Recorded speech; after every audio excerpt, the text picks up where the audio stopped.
Cropping pattern जो था उसमें बता उस पर था कि अफेक्टिंग फैक्टर कौन से हैं, ठीक है। तो क्रॉपिंग फैक्टर्स को, जो क्रॉप पैटर्न होता है ना, जो क्रॉप पैटर्न है उस पे जो पैटर्न है और सॉरी हाँ क्रॉप पैटर्न है उसको पहले तो क्या होता है वो आप समझ गए। मतलब पहले तो सिंपल सा कॉन्सेप्ट है कि अगर वेस्ट बंगाल में चावल ज्यादा हो रहा है, महाराष्ट्र में कपास, गुजरात में कपास ज्यादा हो रहा है, यूपी में गेहूं ज्यादा हो रहा है, केरला में रबर ज्यादा हो रही है, तो इसका क्या कारण है? तो वही है क्रॉप पैटर्न। तो क्रॉप पैटर्न को जो अफेक्ट करते हैं, ठीक है, जो अफेक्टिंग फैक्टर है, जो अफेक्टिंग फैक्टर है, ठीक है, अफेक्टिंग फैक्टर्स हैं, उनको हम 3 पार्ट में डिवाइड करते हैं अफेक्टिंग फैक्टर। पहला पहला तो है इसमें ज्योग्राफिकल फैक्टर, ठीक है, ज्योग्राफिकल फैक्टर।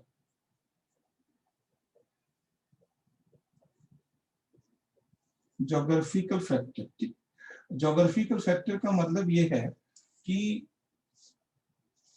केसर कश्मीर में हो सकता है, हरियाणा में नहीं। जूट गुजरात वेस्ट बंगाल में हो सकता है, राजस्थान में नहीं, ठीक है।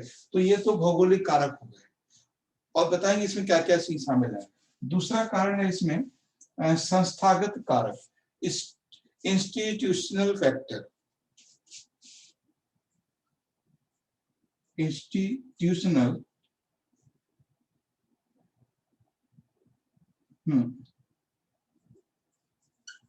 Institutional factor.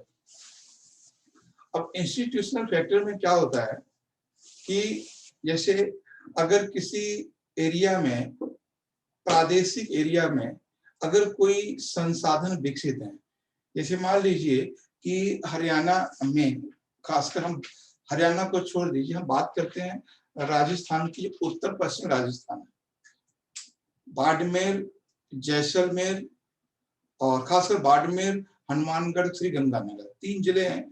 3 जिले में गेहूं होने के कोई चांस नहीं है, ठीक है, तो गेहूं होने के कोई चांस नहीं है, फिर भी वह गेहूं हो रहे हैं। तो इंस्टीट्यूशनल फैक्टर जो है वो यही है। इंस्टीट्यूशनल फैक्टर का मतलब है कि जो कृषि के साधन है, ठीक है। तो देखिए अभी अभी कल factor,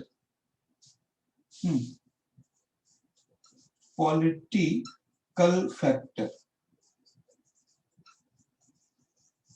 political factor, political factor का अब तीनों को हम समझ लेते हैं, ठीक। पहले हम बात करते हैं ज्योग्राफी फैक्टर की, ठीक है। हम पहले ज्योग्राफिकल फैक्टर की बात करते हैं। सबसे पहला इसमें पॉइंट है उच्च आवाज, यानी रिलीफ,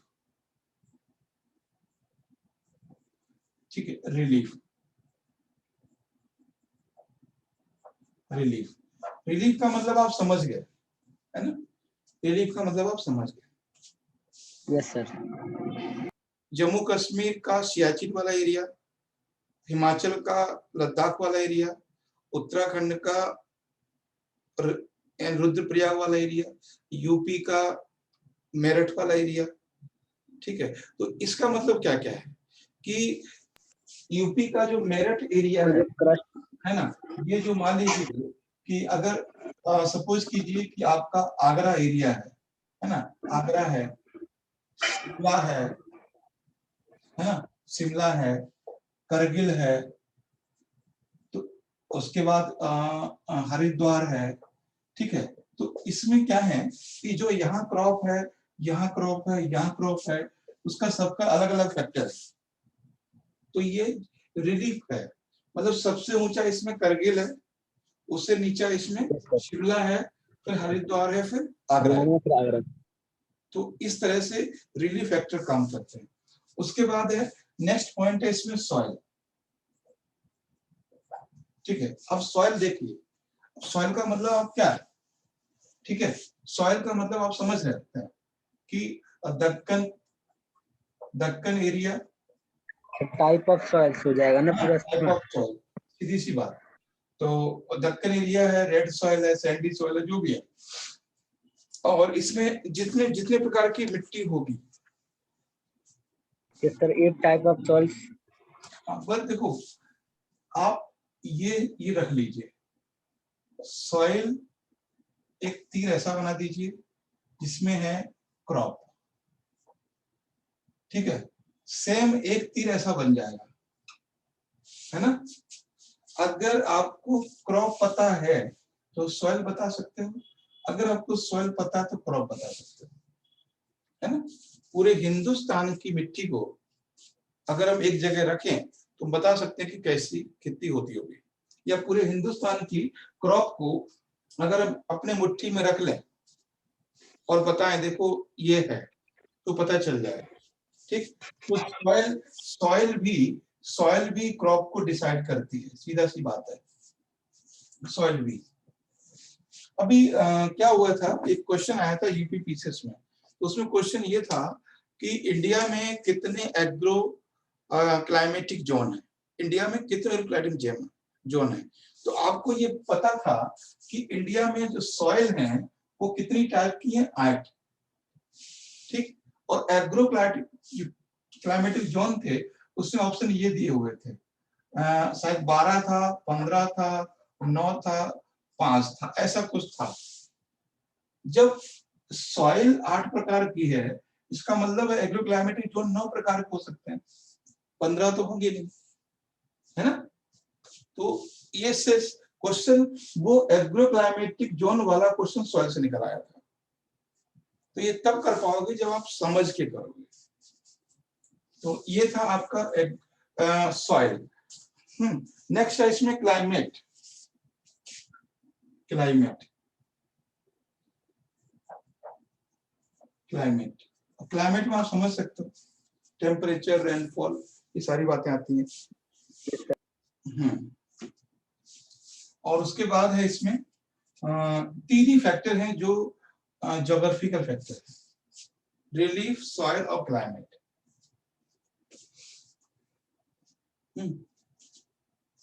नेक्स्ट है इसमें एक इंस्टीट्यूशनल फैक्टर या इकोनॉमिक फैक्टर, इसको हम इकोनॉमिक फैक्टर भी कहते हैं।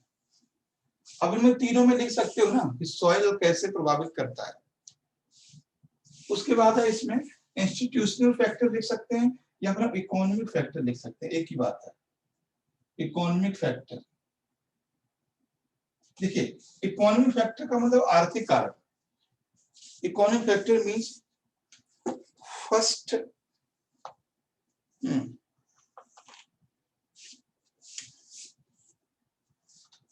First of all economic factor irrigation facility, okay, irrigation facility, irrigation facility,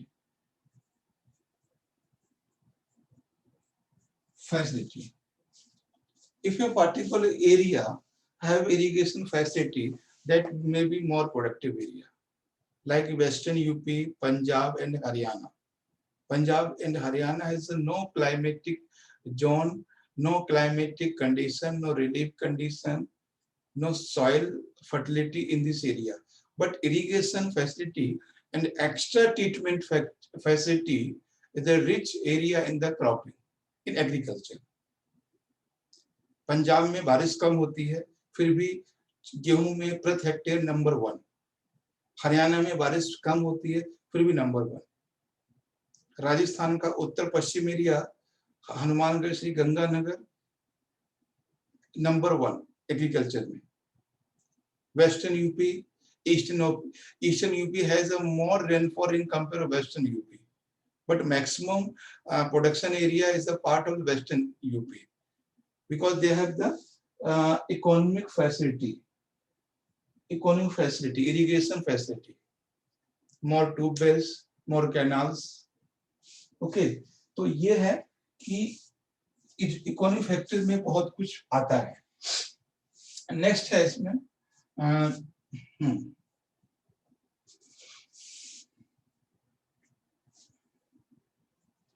price stability. Okay, price stability या price factor. Price factor also is a big factor. Price factor. Price factor means if we decide MSP clearly, legally, na, then farmer increase to the product the farm and crop. यही तो किसान लोग कह रहे हैं अभी, हमारा जो MSP है उसको लीगलाइज कर दीजिए, यही कह रहे हैं. तो अगर किसी भी क्रॉप को हमें पुश करना होता है MSP बढ़ा देते हैं.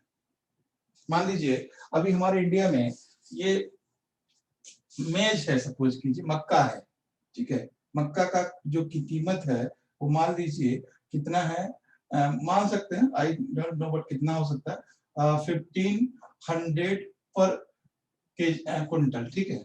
ये अभी प्राइस है मान, और that may be price 2100 for 221 या 22.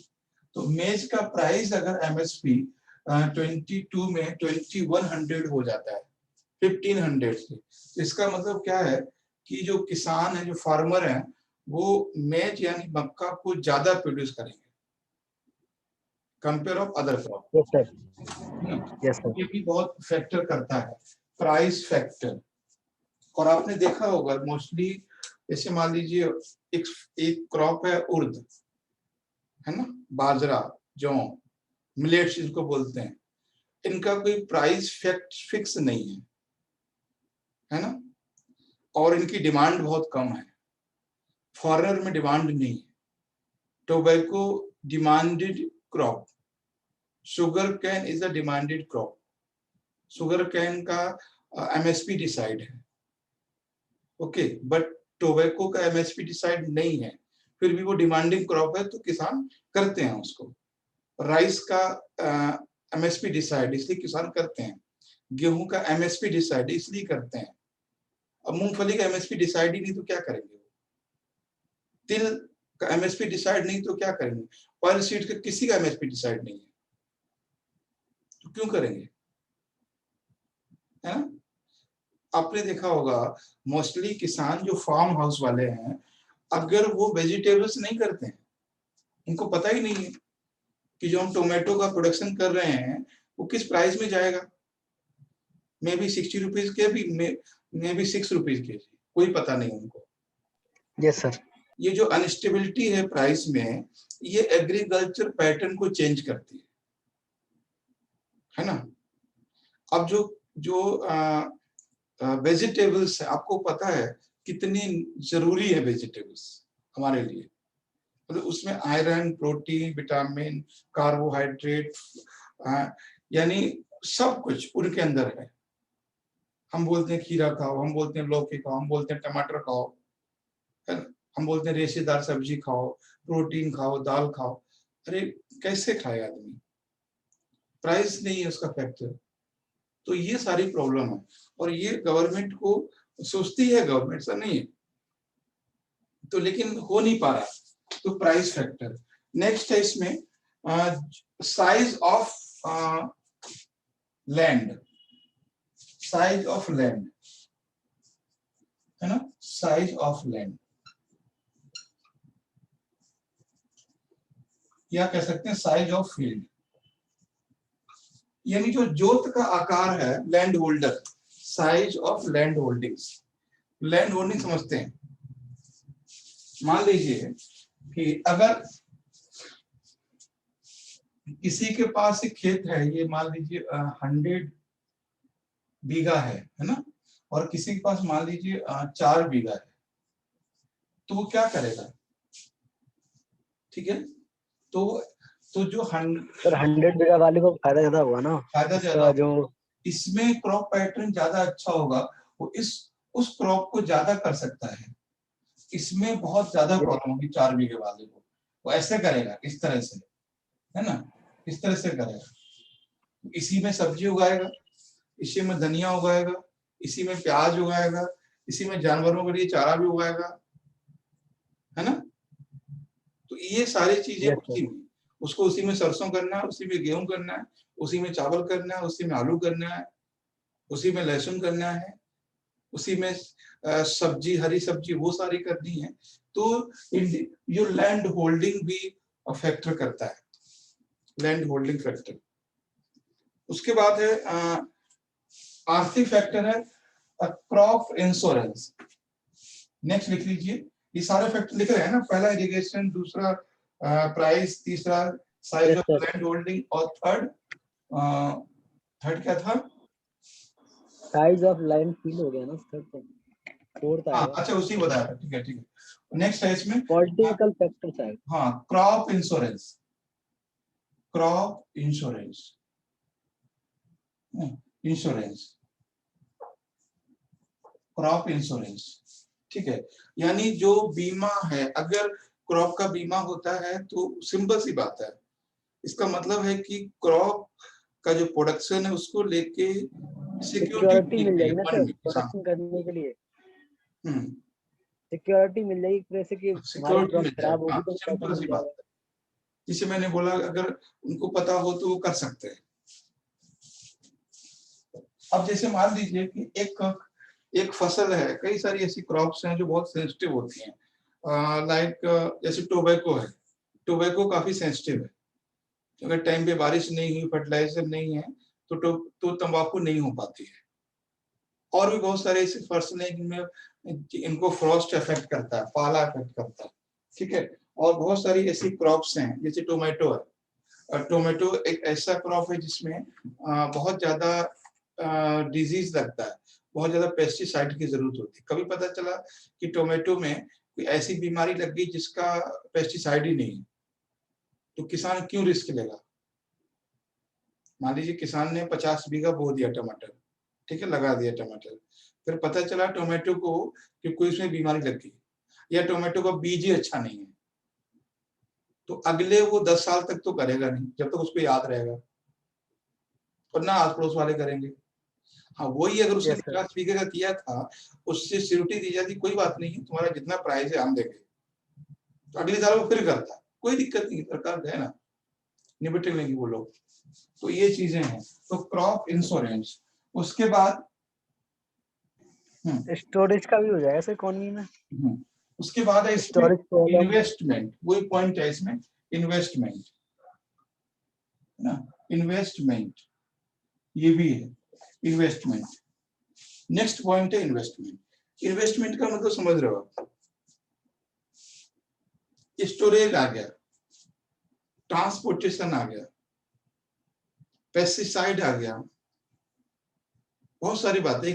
एक फार्मर को क्या क्या चीजों की जरूरत होती है, उस फार्मर को कौन कौन सी चीजें चाहिए, वो उस एरिया में आप इन्वेस्टमेंट करिए। फार्मर को क्या चाहिए, है ना, उसकी जो क्रॉप है वो ऐसे व्हीकल से शहर पहुंच जाए जिसका किराया भी कम हो और वो फास्ट भी हो और कंटिन्यू भी हो, तीनों बातें हैं, ठीक है। उसका जो जो फेयर है, भाड़ा है, वो कम हो और फास्ट हो और रेगुलर हो। ऐसा नहीं है कि हफ्ते में एक दिन ट्रेन आती है, ठीक है। और फास्ट इसलिए कि पता चला कि वो धीरे धीरे जा रहा है, तब तक कोई चीज खराब हो गई। डेयरी कोई क्यों खोलेगा जब कोल्ड स्टोर ही नहीं है, ठीक है। इन्वेस्टमेंट का मतलब ये है कि development of infrastructure, of agro infrastructure, ठीक है, एग्रो इंफ्रास्ट्रक्चर, ठीक है। तो ये है इन्वेस्टमेंट किसमें होना चाहिए, डेवलपमेंट ऑफ एग्रो इंफ्रास्ट्रक्चर। जो एग्रो इंफ्रास्ट्रक्चर है उसमें डेवलपमेंट करना है। इंफ्रास्ट्रक्चर में बहुत सी चीजें आती हैं, है ना। Yes sir. हाँ, तो मैंने कहा नहीं, जो किसान को चाहिए, किसान को फावड़ा से लेकर किसान के दूध को शहर तक पहुंचाने तक की सुविधा, यस सर। इंस्ट्रूमेंट से लेकर उसकी सर्विस तक की, वो सारी चीजें होंगी। तो ये है, और इसीलिए आपने देखा होगा कि ट्राइबल एरिया में बहुत क्रॉपिंग नहीं हो पाती है, क्रॉपिंग नहीं हो पाती है। तो ये है आपका कृषि को प्रभावित करने वाले कारक। एक टॉपिक है इसमें एग्रीकल्चर इफिशिएंसी, ठीक है, या एग्रीकल्चर प्रोडक्टिविटी, एक टॉपिक है आपका। पॉलिटिकल फैक्टर तो कराना इसमें, क्या उसका क्या पॉइंट्स बनेंगे पॉलिटिकल फैक्टर्स के? अच्छा हाँ, पॉलिटिकल फैक्टर रहेगा, ठीक है। पॉलिटिकल फैक्टर बचा हुआ है आपका। देखिए पॉलिटिकल फैक्टर समझिए, पॉलिटिकल फैक्टर का एक तो ये हो गया कि एमएसपी, ठीक है, मिनिमम सपोर्टिंग प्राइस। दूसरा है सब्सिडी, सब्सिडी सब्सिडी भी पॉलिटिकल फैक्टर है। अगर सब्सिडी हमने बढ़ा दी है तो कोई प्रॉब्लम नहीं है। उसके बाद है law and order, law and order, law and order ये भी है, ठीक है। और regulation of market, regulation of market या मंडी, मार्केट एंड मंडी। अब जैसे देखो क्या होता है कि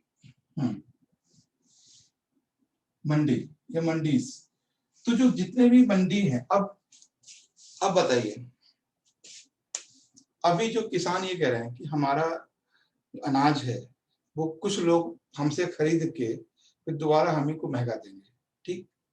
ये सरकार का रेगुलेशन है मार्केट में।